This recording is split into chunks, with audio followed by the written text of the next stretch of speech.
This is Jenna Cantor. I am all about the performing arts and physical therapy, and I am the founder of Powerful Performer.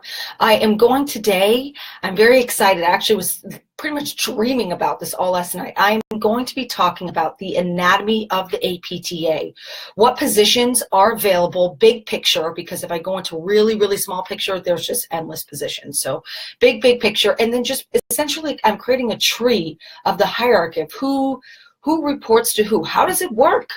So that's what I'm doing. All right, so I've been working on this for a bit. I've had a lot of people helping me out along the way, and there may be some mistakes, but I think overall, big picture, I'm pretty confident now to share this. So this is APTA, okay? All right, here we go. So first things first, we have the board of directors. So I'm going to start over here. So but I'm just going to do an acronym, okay? So board of directors. All right, within the board of directors, you have both the executive committee and then you have 9 APTA directors. So exec committee, and then you have 9 APTA directors, okay? And they work with each other. Within the executive committee itself, you have the president, you have the vice president, you have the secretary, the treasurer, and the 5th member at large, okay?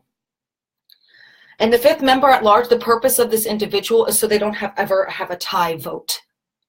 Then the 9 APTA directors, they are in charge of, and it can be several things, the sections. They kind of help guide, I'm assuming.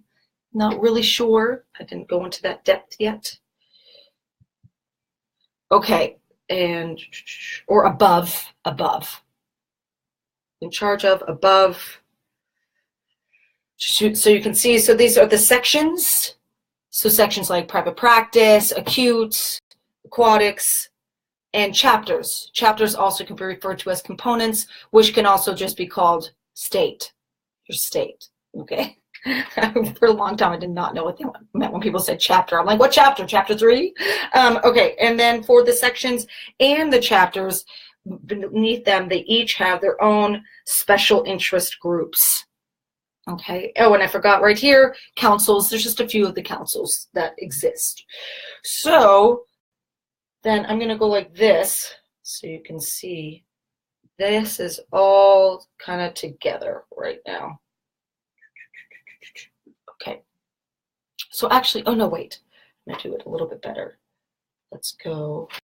I'm going to do the executive committee and the 9 APTA directors because what I'm about to draw actually does not connect the sections and the components. It's what the board of directors specifically do. So them here. I know I could use a different color. I'm not going to do it. Okay.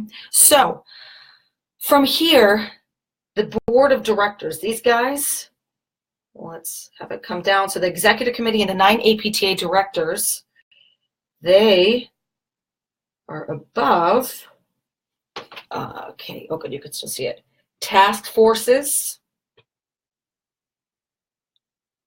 committees, and then in general work groups. Okay, that's what I have so far for board of directors. Now we have within the APTA, there is the APTA staff. Okay, so the APTA staff, it is composed of the CEO. It's like the head of it. Well, the board of directors, they elect the CEO. The CEO, and let me get this hierarchy. So there is I'm going to use a lot of acronyms because there's not enough space on this whiteboard. So there's the Chief Operations Officer, so COO, and the Chief Operations Officer, who's also the Executive Vice President of Strategic Affairs. I'm just going to write it Vice President Strategic, all right? Then there's the Chief Finance Officer, CFO, and the Executive Vice Presidents of Business Affairs. So business affairs. Okay. Then you have the rest. There's 3. So I need space. These then just below them, there's the rest of the executive vice presidents. And there's 5. Okay. So there's one for professional affairs. And I want to say out loud what that means. So give me a second. Because these defined was actually really, really helpful for me to understand. Okay, so the professional affairs person who's a executive vice president of professional affairs, they're in charge of research, registry, accreditation, and practice. Okay. The next one is business affairs. And business affairs, they're in charge of meeting staff, finance, and I think that's supposed to say facilitator. Oh, facilities, meeting staff, finance, and facilities. Then knowledge and technology.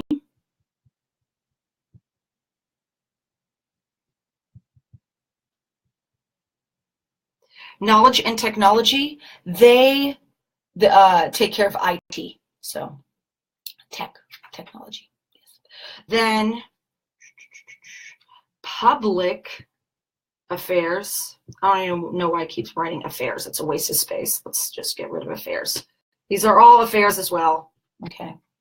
Or if it makes you feel better, which it will make me feel better, I'm going to just get rid of the affairs so that way we can have some consistency on this chart and more space. So I just said public affairs. Public affairs, they are, oh, I have that on another piece of paper. This was the one that I liked because it has to do, I believe, with governance within the APTA. Here we are.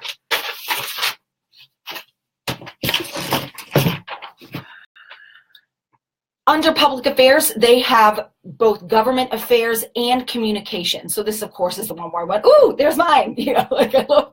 So under government affairs, they have payment and practice management, federal regulatory issues, and congressional issues. Under communications, this is public relations, social media, and publication. And she was saying within here, there's a public policy and advocacy committee, which I thought was interesting, somewhere in this public affairs section. Okay, let me move that aside. All my millions of notes. And then there is strategic affairs.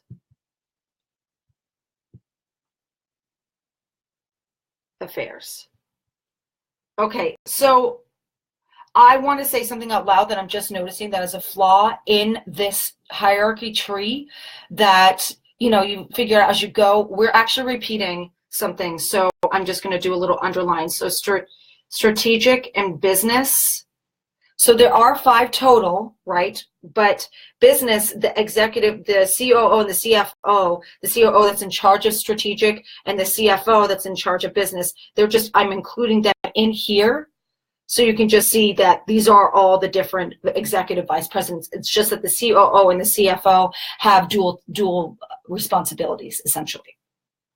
And for, let's see, and then the last one, so strategic is in charge of legal, HR, and governance. Governance, that is where the APTA Student Assembly is connected to this tree, okay? So under strategic, I thought that was very interesting. Okay, then we have, and this is just all underneath, the vice presidents in general, not the executive vice presidents. Underneath them are the vice presidents. And then underneath this, yes, dropping some knowledge, Jasmine. And then after, and I asked, oh, who are the executive vice presidents? And I was told a lot, which made me laugh.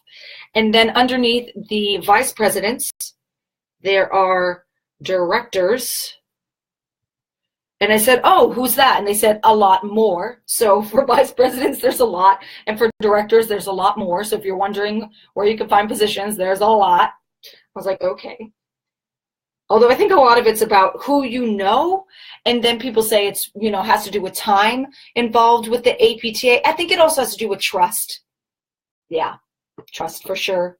And then whatever else rewritten things people have in their heads on what makes you qualified. Okay, and then senior associates, and this is true. I have not seen things in writing on a regular basis for the positions. I think the writing more comes up when the positions become available, so you don't really know. All right, so senior specialists, associates, and web. So senior specialists, associates, and web are under the director. Okay.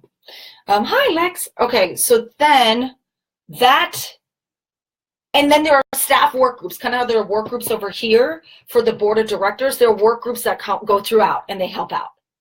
All right, let me flip this back over. Oh, that's the original ugly one. Okay.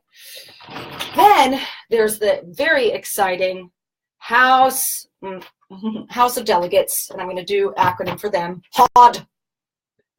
House of Delegates. Oh, so we can already see the House of Delegates. Oh, here we go. So you can see it. House of Delegates. The House of Delegates, they have the main officers, like the head honchos, I guess. So there's the Speaker of the House, Speaker of House, then Vice Speaker of House, and then the Secretary.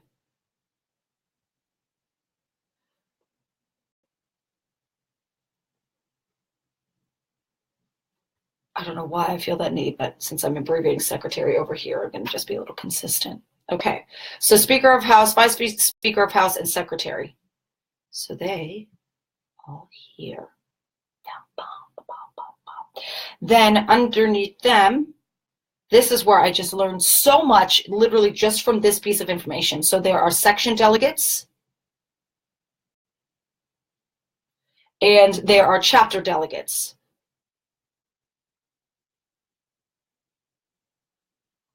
So the section delegates, that's once again the section PPS, pediatric, and they are non-voting members of the delegate assembly. This is actually a hot topic in the APTA and something that is debated on and fought for the sections to get their vote. And the argument against it, because argument for them to be able to vote is very obvious to me, but the argument against them voting is that they could be from different states, so therefore have a bias regarding depending on the state they're in. And then a chapter, my opinion, I would like to share. I think that is not a good enough point.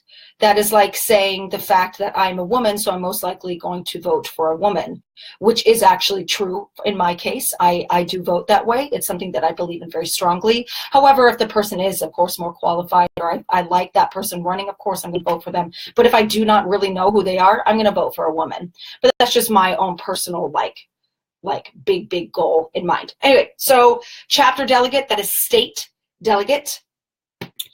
And they are voting members. So section delegates, non-voting, chapter delegates are voting. Non-voting, voting. Okay, just in case I just said that weird. And then the House in general, they have resources that they can utilize. So I'm doing kind of a dotted line because I wouldn't say it's above or below. It's the resources to them. So resources for House. Okay, and they have other consultants, and that could be the ethics, the ACAPT, and APTA staff. So APTA staff can be people who help out the officers here. So those are the other consultants. Do an L there. Consultants, and then the reference committee. reference committee, and that includes a chair and 6 members. Okay, so this is it. This is the anatomy. I have to stand to make sure I'm getting it. The anatomy of the APTA. Okay, this is it. Big picture, big picture, so you can better understand. I have one for state as well. It's of course going to be revolving around the NYPTA because that's where I'm from. I do have a document that's much nicer. It's drawn better, it has less acronyms for you to figure out. I will be providing that as a resource. I just need to take a picture of it, include it in the link. And that is it. I hope what I shared is helpful. I always think that when you learn more, the more you can understand and appreciate what is being done for you. That's it. Take care, everyone. Bye.